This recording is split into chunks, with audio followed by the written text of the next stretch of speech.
안녕하세요. 이국희 교수입니다. 오늘은 한자어 진할 과자로 한번 얘기를 시작해 볼게요. 평상시에 우리는 한자어 진할 과, 요 진할 과자를 종종 사용하죠. 뭔가 한계를 넘다, 요즘 또 뭐 선 넘다 이런 말 많이 쓰고, 또 정도를 벗어나다, 균형이 깨지다, 균형을 깨다 등등 이런 말로 바꿔 표현할 수 있습니다. 다 이럴 때 이제 진할 과자를 써요. 좋게 쓰는 경우는 잘 찾아보기 어려운 것 같아요. 과하다, 뭔가 과하다 하면은 보통 좀 나쁜 의미죠. TV나 뉴스에서도 그런 것 같습니다. 표현이 과합니다. 의상이 과하다. 규제가 과하다. 거짓말이 과하다. 이렇게 좀 안 좋게 보통 표현해요. 부정적인 의미로. 이렇게 하진 않죠. 정직함이 과해. 저 사람은 정직함이 과해. 물론 뭐 농담으로 그럴 수는 있을까? 이분이 참 선행이 과하시네. 착한 일을 너무 과하게 하네. 그러면은 이상하잖아요. 약간 뉘앙스가 이상해. 왠지 좀 어색하죠. 농담으로, 제가 친구들끼리 농담으로, 그냥 웃으라고 그런 얘기 할 수 있겠지만, 이 말이 진짜 진지한 의미로 막 이렇게 쓰진 않잖아요. 평소에 이런 말을 잘 쓰지 않죠. 어색한 표현이에요. 미국에서 백인 경찰이 흑인을 과잉 진압했다, 이런 보도는 있는데, 백인 경찰이 흑인을 과하게 잘해주었습니다, 뭐 이런 걸 보도하진 않잖아요. 당연하게 생각하거나. 그렇죠?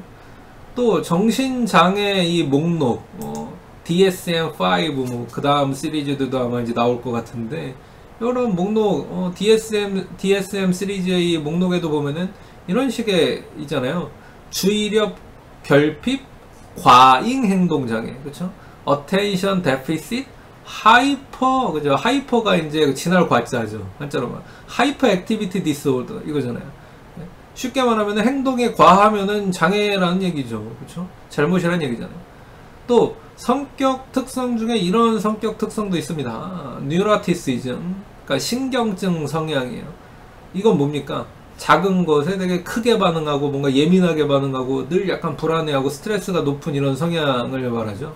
그러니까 쉽게 말해서 스트레스나 불쾌한 상황에서 이 과민 반응하는 성향이 이 뉴라티시즘이에요. 신경증 성향이에요. 그러니까 스트레스나 불쾌감에 과민 반응, 과잉 대처, 이렇게 하는 거죠. 그리고 이런 과민 반응과 과잉 대처는 개인의 문제로 끝날 때도 있지만은 때로는 사실 집단의 문제가 될 수도 있습니다. 이런 것을 뭐라고 부르냐면은 소위 집단 히스테리라고 부르는 현상이에요. 집단 히스테리. 자, 예를 하나 들어볼게요. 1983년 3월에 있었던 일인데, 팔레스타인, 그러니까 보통 비옥한 초승달 지대라고 불리는 그 지중해 연안이죠. 팔레스타인. 그러니까 이스라엘 있고 그런 쪽이에요. 아래쪽으로는 이제 이집트가 있고 위쪽으로 올라가면 이제 유럽이 나오죠. 유럽 대륙이. 그 지중해. 지중해에서 요렇게, 지중해가 이렇게 꺾어지면서 위로 가면 유럽, 밑으로 가면은 이제 아프리카인데 이렇게 꺾어지는 그 위치, 초승달 모양 그 위치. 거기 이스라엘, 팔레스타인 그 지역이죠. 이 팔레스타인은 웨스트뱅크 지역 아라바 마을이라는 이 마을에서 발생한 사건입니다. 이 사건의 발단은요, 당시 이 아라바 마을에 살고 있었던 17살 소녀가 학교에서 갑자기 이렇게 콜록콜록 하면서 기침, 그 다음에 이런 이 호흡곤란 증세를 보이는 것에서 시작했어요. 목숨을 위협할 정도로 그런 건 아니었지만 같이 있었던 그 주변 학생들에게 불안감을 줄 정도로 막 계속 기침을 하고 호흡곤란 증상을 보이는 거예요. 근데 갑자기 이게 무슨 일일까요? 그 여학생이, 17살 여학생이, 소녀가 기침과 호흡곤란 증상을 보인 지 2시간 정도가 지날 무렵부터 갑자기 소녀와 같은 반이던 학생 7명이 소녀랑 처음 그 증상을 보였던 소녀와 똑같은 기침과 호흡곤란 증상을 보이는 거예요. 첫 번째 소녀와 똑같은 증상입니다. 그리고 1시간쯤 지났을까요? 옆반, 그 소녀가 있던 옆반에서 이제 옆반까지 간 거예요. 옆반 학생 3명이 기침과 호흡곤란 증상을 또 보이는 거예요. 그리고 이제 그날 학교가 끝나고 학생들이 집으로 갔습니다. 귀가했어요. 근데 진짜 문제는 이제 여기서부터 시작되는 거죠. 소녀가 있었던 마을이 아니라 그 옆 마을에서도 기침과 이 호흡곤란으로 쓰러지는 사람들이 이제 발생하기 시작하는데, 와, 아까 옆 마을까지 간 거야. 그 소녀가 있던 마을도 벌써 기침과 호흡곤란 번져나가고, 옆 마을에 있는 사람들까지도 기침과 호흡곤란이 막 발생하기 시작합니다. 심지어 팔레스타인 그 군인들 중에서도, 와, 이거 심각하죠. 그러니까 군인들 중에서도 이 기침과 호흡곤란자가 나왔고요. 이 팔레스타인과 늘 대치하고 있는 이 군대가 이제 이스라엘인데, 팔레스타인과 이스라엘은 뭐 계속 대치하죠. 예. 이 대치하고 있는 이스라엘 군인들도 갑자기 중에서도 기침과 호흡곤란자가 등장해요. 그리고 이 모든 일이 일주일 안에 발생한 일입니다. 일주일 안에. 그리고 이 한 소녀에게서 그러니까 시작된 기침과 호흡곤란이 일주일 동안 무려 943명의 기침과 호흡곤란을 유발한 거야. 그러니까 막 그 하루에 200명씩은 150명에서 200명씩 전염을 시킨 것 같은 게 나타난 거죠. 그래서 팔레스타인 정부가 이 상황이 심각해지고 군인에게서도 이런 증상이 나타나고 이러니까 뭐라고 했느냐? 아, 이스라엘이 지금 화학 무기를 썼구나, 생화학 무기를 썼구나. 이런 나쁜 녀석도 이스라엘 나쁜이 이스라엘이 생화학 무기를 써? 감히 이렇게 기침과 호흡곤란을 유발하는 생화학 무기를 써? 이렇게 주장한 거예요. 근데 이스라엘 측에서는 즉각 이제 막 반박하면서, 야, 무슨 소리야, 아니야. 지금 팔레스타인이 지금 내부적으로 우리 이스라엘에 대한 반감을 촉진하기 위해서, 막 집단 시위를 위해서 촉진하기 위해서, 너네가 생화학 무기 쓴 거 아니야? 자작극 벌인 거 아니야? 독극물 사용해서 막 니네가 지금 자작극 하고 있는 거지? 너네의 자작극에 우리가 오히려 피해자다. 너네가 자작극 벌인 것에 대해서 우리 이스라엘 군인들까지도 지금 이런 일이 벌어졌잖아. 막 이렇게 피해자다. 이런 말 맞서요. 그리고 나서 결국에는 그래도 조금 야, 진정하고 우리 좀 조사해보자 그러면서 이 정부의 보건당국이 역학조사를 이제 시작을 합니다. 그러니까 두 정부 보건당국의 공동 역학조사죠.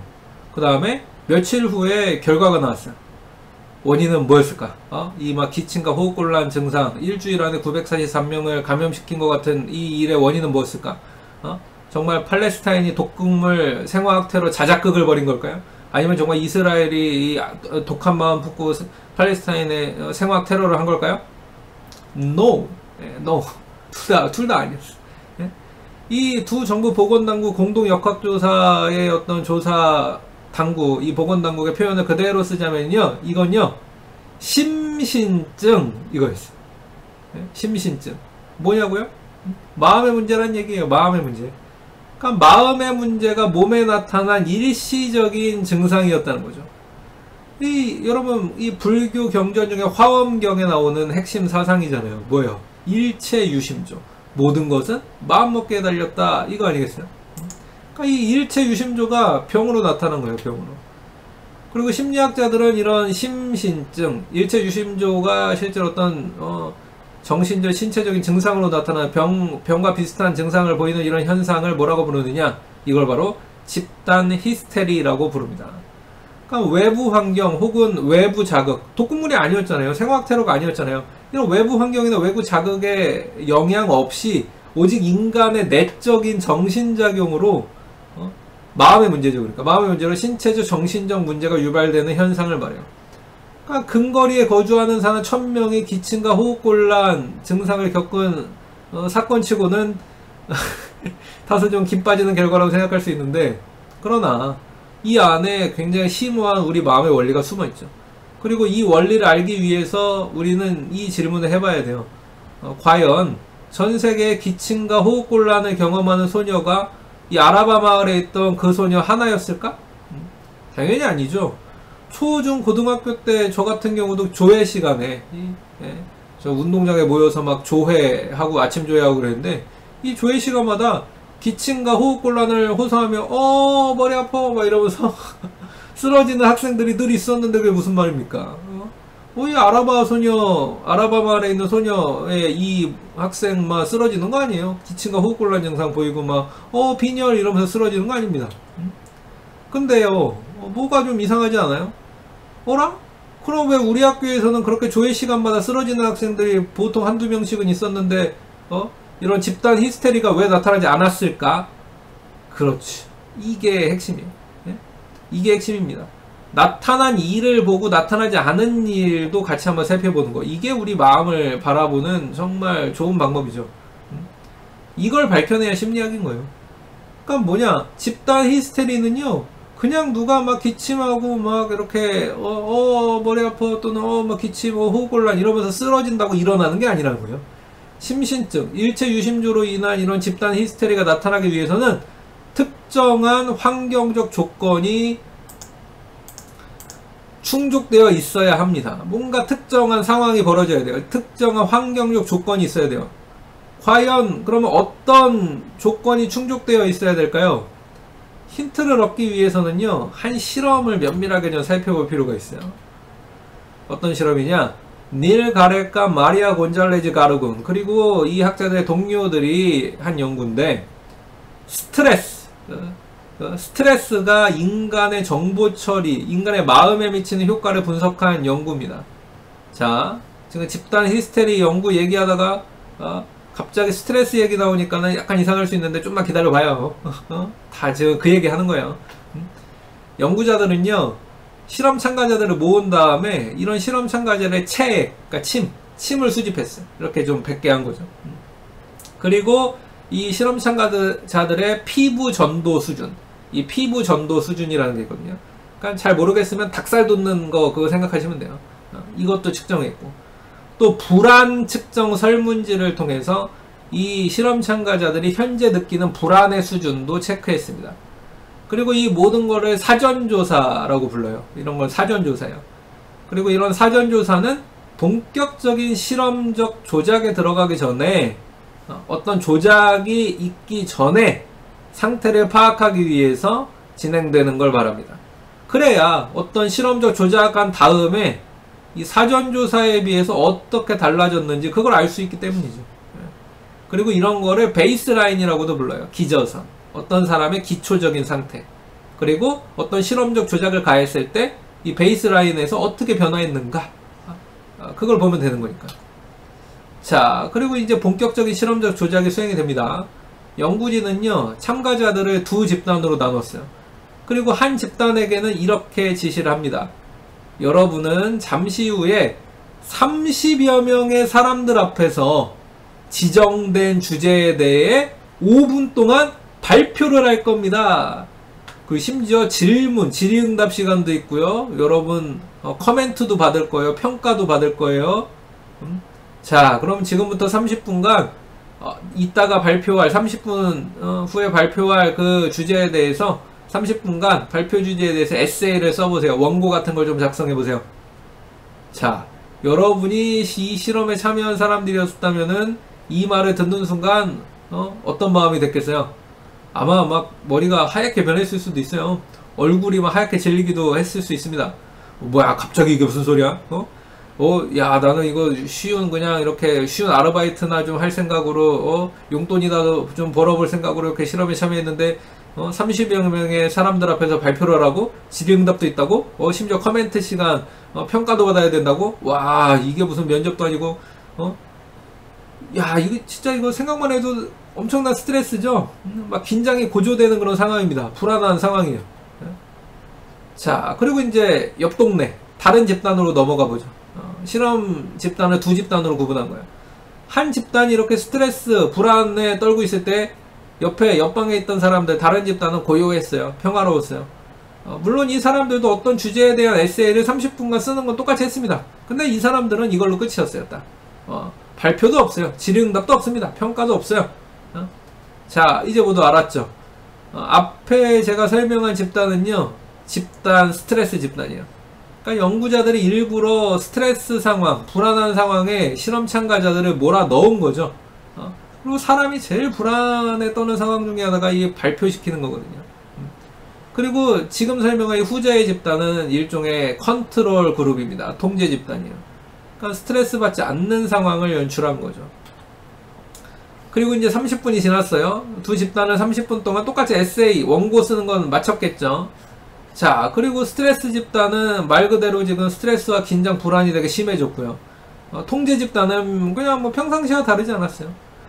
그리고 바로 이때 이렇게 30분이 지난 시점에서 연구자들이 다시 한번 이 두 집단의 침과 그다음에 피부 전도, 이 닭살 돋는 것과 불안감, 설문지를 진행을 합니다. 그리고 이제 이 실험에서 가장 중요한 측정을 하나 더 시작하죠. 뭐냐? 바로 끔찍한 사건 발생 가능성을 추정하는 과제예요. 끔찍한 사건의 발생 가능성. 연구자들은 스트레스 집단에게 이렇게 얘기했어요. 아직 객석에 30명이 다 오지 않으셨네요. 이렇게 객석을 원래 채워주셔야 되는 이 분들이 있는데 관객이 계신데 다 오지 않으셨어요. 이분들이 좀 늦게 오실 것 같아요. 지연될 것 같고요. 그래서 이제 발표를 조금 이따가 할게요. 근데 발표 후에 이 사회적 현상에 대한 여러분의 견해를 물어보는 설문을 원래 하려고 그랬는데, 그냥 시간도 절약할 겸 그냥 지금 좀 합시다. 발표 시간 지연되고 여러분 집에 늦게 가는 거 별로 안 좋잖아요. 그러니까 어차피 발표가 좀 지연되는 김에 그냥 이따 발표 원래 끝나고 하려고 했던 이 설문을 지금 합시다. 그리고 발표는 그냥 지금 써놓은 걸 잘 읽으면 되니까 너무 걱정하지 마세요. 문제 없어요. 그러면서 몇 가지 끔찍한 사건에 대한 상세한 묘사가 담긴 그 글을 읽고 세 가지 물음에 답하게 합니다. 1번, 당신 자신이, 여러분 자신이 강도 사건의 피해자가 될 확률은 얼마나 될까요? 이런 걸 좀 물어본 거예요. 0에서 100%로 이제 답변하는 거죠. 2번, 당신이 아는 사람이 강도 사건의 피해자가 될 확률은 얼마나 될까요? 역시 0에서 100%. 또 3번, 당신이 사는 집 근처 반경 100m 이내에서 강도 사건이 발생할 확률은 얼마나 될까요? 이걸 물어본 겁니다. 자, 그리고 이 세 문항의 답변을 스트레스 집단은 갑자기 모든 스트레스에서 해방이 돼요. 연구자들은 친절한 표정으로 실험에 대해서 설명해주면서 요 세 질문에 답변한 다음에 에세이 발표는 원래 없었어요. 저희가 이게 실험상으로 다 조작하기 위해서 이런 일을 했던 겁니다. 라고 이제 그제서야 이제 실토를 한 거예요. 그러니까 지금까지 한 게 뭐예요? 일부러 막 긴장을 유발하려고 그런 상황을 연출했던 거고 원래 발표는 없었던 거죠. 하지만 좀 전까지 이 사실을 몰랐기 전까지는 굉장히 불안했어요. 그리고 통제 집단도 동일한 질문에 응답하고 이 사람들은 원래 스트레스 안 받은 상태에서 동일한 질문, 이 끔찍한 사건에 대한 확률을 추정하는 이 질문에 응답을 하고 그냥 돌아갔습니다. 근데 사실 보면은 불안감을 유발했냐 아니냐의 이 차이만 있는 것이지 두 집단이 실험에 참가한 과정 절차는 똑같은 거죠, 사실.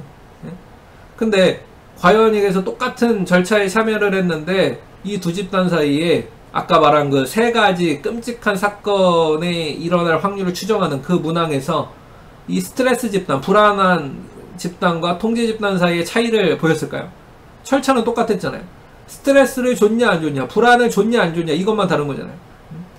과연 어떤 집단이 끔찍한 일이 벌어질 가능성을 더 높게 추정했을까? 혹은 낮게 추정했을까? 아니면 두 집단 사이에 아무런 차이가 없었을까요? 결과가 굉장히 흥미진진해요.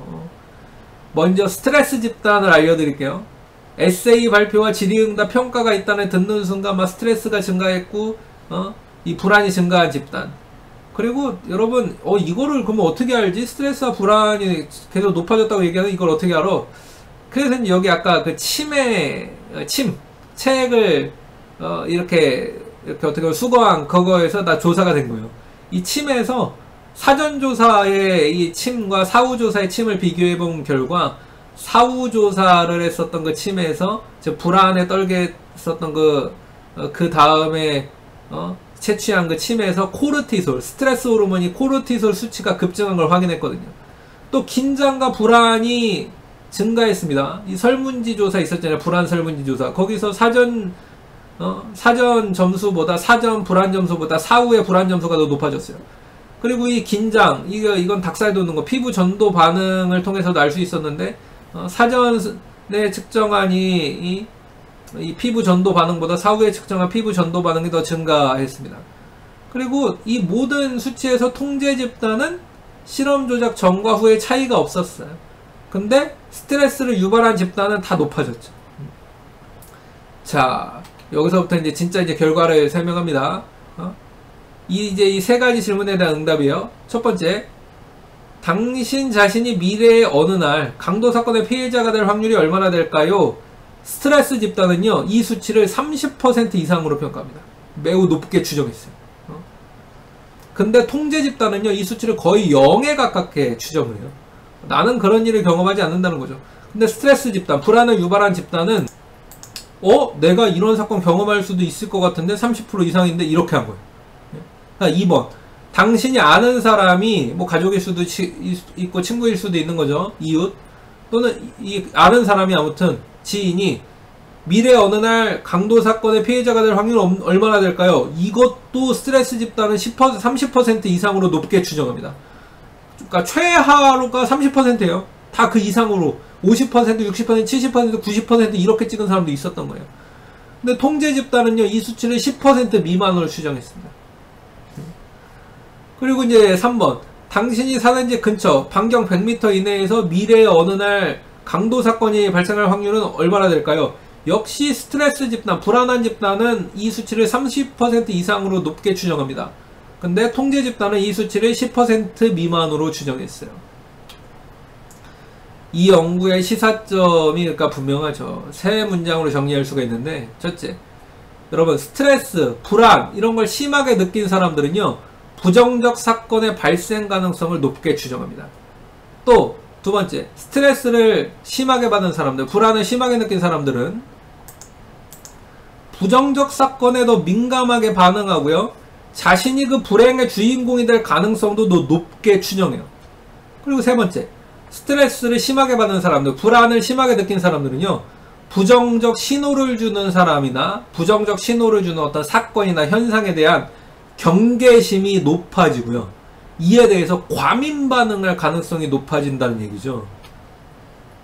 그리고 바로 이게 1984년 팔레스타인의 아랍 마을에서 있었던 집단 히스테리와 관련이 있어요. 이게 무슨 관련이냐고요? 이야기의 전말은 이래요. 이렇게 팔레스타인은요, 늘 전쟁에 대한 스트레스에 노출되어 있는 나라라는 거예요. 팔레스타인은요, 늘 이스라엘과 충돌이 있는 것에 대해서 늘 불안하고 늘 전쟁 스트레스가 있는 이런 나라입니다.